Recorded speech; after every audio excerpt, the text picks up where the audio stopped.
First and foremost, I start off as the Prophet did, praising Allah the Almighty, and we send our peace and blessings upon the Prophet Muhammad.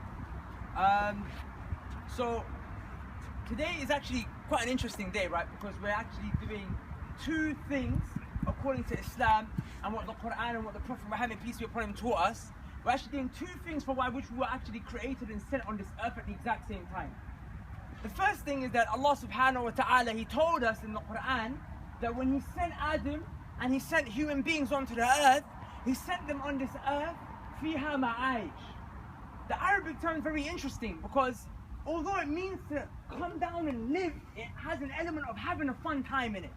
In our language, the Urdu language, for those of you who are Pakistani, we have a very similar word. We say ash karna, which basically means to go out there and party and have a good time. It comes from the exact same Arabic word. So it's very interesting when you reflect upon it, because when you think about Islam and religion, you think that religion just wants you to be strict and not smile or not have a good time. But Allah actually tells us in the Quran, I sent you on this earth so you can have a good time, so you can live, chill, crack a bit of joke. And we're getting together today, we're going to have a nice game of football with our friends and our family and our community. So that's a very positive thing. We're having a good time. But then the second thing that Allah told us for why we were created, not necessarily sent on this earth, but why we were created, helps us to balance out the fun in a way where we don't go into one extreme or the other. And that is so that we may follow and worship none but Allah. So Allah is obviously our creator, and it doesn't take an Einstein to work out that if something exists, it has to have had a beginning, right? And if something is there and it has some kind of, intelligent design to it, there had to be an intelligent designer that brought that thing into existence, right? So with that said, and like I said, it doesn't take an Einstein to realize that we had a creator. We have a creator. Whether we call that creator Allah or whatever, we may not know, but at the end of the day, there was something, some being that brought us into existence. And if that being did, then that being has some rights over us. If I create an iPhone, the iPhone doesn't have the right to tell me what it's here to do. Rather, I, the one who created the iPhone, tell the iPhone and program it in a certain way so the iPhone does whatever it needs to do because I created it. The same way with our creator, He has a right over us. And He tells us in the Quran that the reason why He created us is so that we may have a relationship, a spiritual, godly, worshipping relationship with Him alone. Now, that's actually quite beautiful because our creator is saying, basically, I want to get to know you. I want you to get to know me. I want us to have a relationship in this life and in the next. And through that process, the one who created the heavens and the earth, He says, if you have a relationship with me, I'm going to give you whatever it is that you need. I have the entire kingdom and its bounties within my capacities. And for those who get to know me, not only get to know me, they thank me for that which I've done for them. In return, I'm going to give them, and I'm going to give them, and I'm going to give them. And it does, it just takes a second for you to reflect upon all the amazing things that our Creator has given to us. I mean, think about it, right? Do you have to remind yourself to blink? Like, imagine you're having a conversation, and one said, bro, my eyes are drying up, I need to blink a couple of times. So you go back to the conversation. No, it's automatically programmed. You have to remind yourself to breathe. Like, all these things that we take for granted, these are gifts that were given to us, and we never asked for them, and we never deserved them in the first place, right? So it goes without saying that we should be grateful. I mean, if I give you an analogy of a guy, and his parents, they raised him, and they did everything for him, right? They clothed him.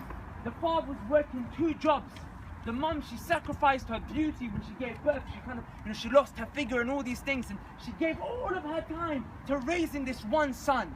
They put him through university. But then suddenly he grows up, and then, he just comes back to the mum and dad and says, you know what, I'm not going to holler at you no more. I'm not going to call you. I'm going to go off and do my own thing. I might call you if I want to, but generally speaking, I don't really have anything to do with you no more. Have a good day, mum.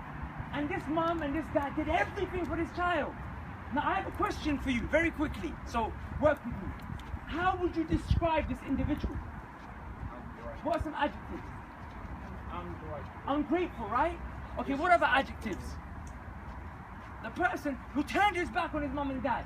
What would you say to him? Selfish. Selfish. What else? disrespectful. And we can go on like that, right? No one's going to say this guy's a good guy. My question to you is, then what do we say about the one who turned his back on the one who gave him the parents in the first place? The one who gave him his own life in the first place. If we say that a person who turned his back on his parents is ungrateful, and a person who turned his back on his parents is selfish and disrespectful, then what about the one who turned his back on the one who gave him life in the first place? That's why we say that a person who turned his back on Allah, like in the Arabic word for a disbeliever or a person who doesn't believe in Allah, is kafir. Kafir means someone who covered the blessings of God, someone who's ungrateful, in other words. So Islam is about gratitude. It's a two-way relationship. Allah gives us, and He gives us when we didn't ask and we didn't deserve. And all He wants for us is to recognize Him in His oneness and just pray to Him in the minimum way at least that He asked us to. And through that process, we're grateful to Him. And in return, He will give us paradise for eternity, ecstasy. But you can do whatever you want, with all the liquor you want to drink, with all the women you want to dance around with. Just have fun with your family forever. But then for those who couldn't show even a little bit of gratitude, just recognizing their Creator as one, then for them, Allah has a very, very, very serious threat for them on the Day of Judgment. A tormenting punishment for which they will not come out of. But you will appreciate when the rights of a human being are transgressed. And say, yeah, that person who slapped his mum in the face, he's an evil character, right? We'll even be ready to punch him up and throw him in jail. But when the rights of Allah, the King of the heavens and the earth, are transgressed, we're like, we get upset, punishment's being spoken about. At the end of the day, right? We're creations and we're subservient beings, and when we hear things like that, we should be willing to accept. The final point that I just want to address is that although Allah is our Creator and He asks us to have a relationship with Him, He asked us to have a relationship with Him through His prophets. Allah sent down prophets through the ages because we can't get to know our King unless there is some kind of a viceroy, some kind of a messenger who connects us to our Creator. Because if God came down to every person, or if rather God revealed Himself to every person, we'd have some serious problems.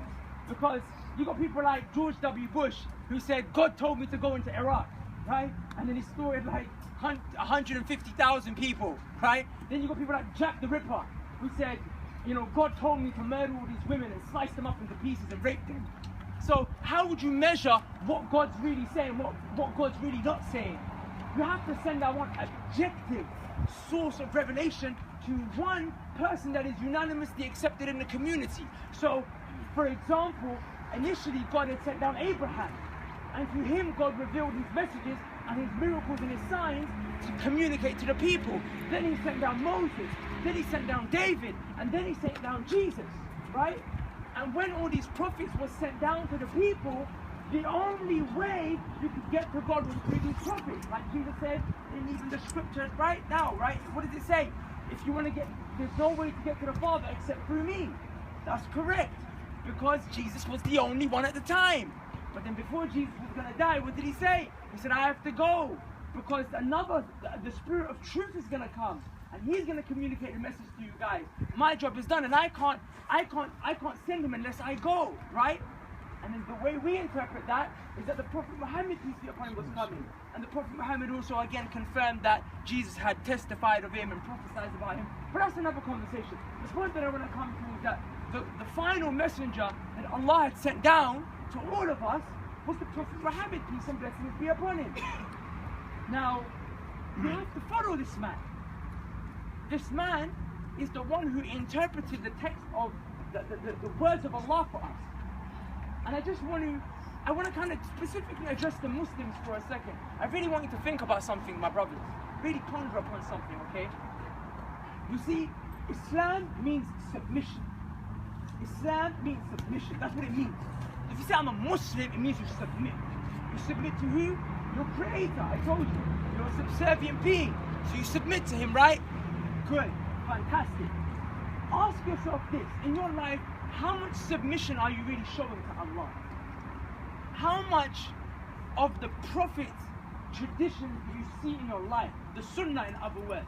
The reason I mentioned the Prophet is because I told you the only way to get to know Allah is through the Prophet. And in the Quran, whenever Allah said obey me, and Allah, He said obey the messenger as well. He had them hand in hand. Brothers, pay attention. Allah tells us in the Quran that the believers, the real Muslims, the believers are those when Allah and His messenger sends forth a ruling or a command or a judgment, they say we hear and we obey. They say we listen and we obey. But then Allah said in another part of the Quran that when the Prophet calls them, i.e. the hypocrites, they turn away, they listen, it goes through one ear and out the other. And you don't see any of the Prophet's rulings or teachings in these people's lives. So my question to you is, Allah described to us the characteristic of a believer and a characteristic of a hypocrite.